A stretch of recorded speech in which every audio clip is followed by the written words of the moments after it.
Assalamualaikum warahmatullahi wabarakatuh. Sebelumnya izin memperkenalkan diri terlebih dahulu. Perkenalkan, nama saya Indah Mutlestari, NPM 1911080323. Saya mahasiswa dari UIN Raden Intan Lampung, Prodi Bimbingan Konseling Pendidikan Islam. Saya berasal dari kelas F semester 3. Di sini saya akan menjelaskan tentang terapi realita.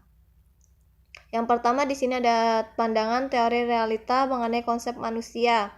William Glasser adalah psikiater yang mengembangkan konseling realitas atau reality terapi pada tahun 1950-an.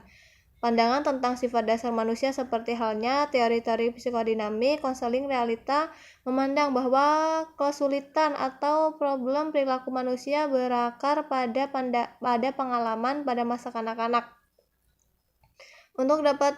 Untuk dapat berkembang dengan sehat, anak perlu berada di tengah-tengah orang dewasa yang dapat memberikannya kasih sayang secara penuh.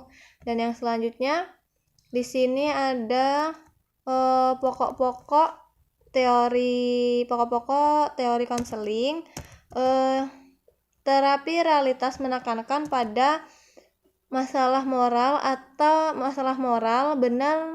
antara benar dan salah yang harus diperdapatkan kepada konseling sebagai kenyataan atau realitas. Terapi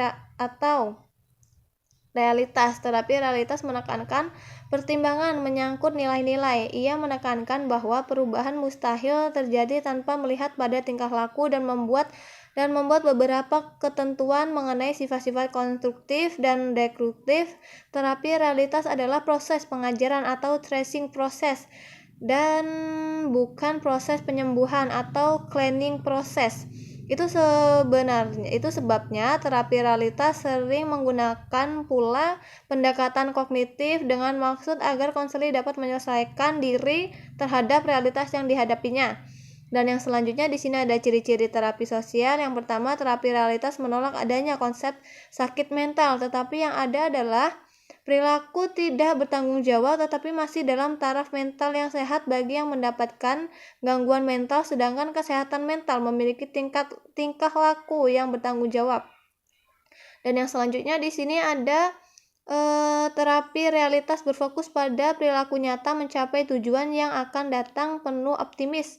Yang selanjutnya adalah terapi realitas. Terapi realitas berfokus pada saat sekarang, bukan kepada masa lampau. Dan yang terakhir di sini ada terapi realitas menekankan pertimbangan nilai. Dan yang selanjutnya di sini ada tujuan konseling. Apa sih itu tujuan konseling? Di sini dijelaskan tujuan konseling realitas secara khusus adalah menolong individu agar mampu mengurus diri sendiri supaya dapat menentukan dan melaksanakan perilaku dalam bentuk nyata, mendorong resiko yang ada sesuai dengan kemampuan dan keinginan dalam berkembang dan pertumbuhannya, mengembangkan rencana-rencana nyata dan realistis dalam mencapai tujuan yang telah ditetapkan.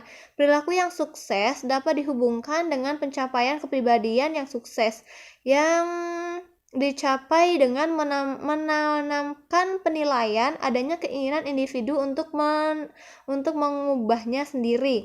Dan yang terakhir di sini ada proses konseling realita.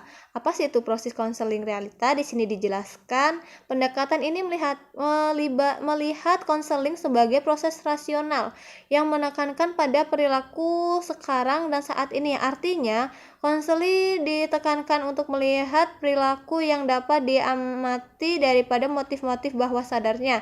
Dengan demikian, konseling dapat menyesuaikan apakah perilakunya tersebut cukup efektif dalam memenuhi kebutuhannya atau tidak.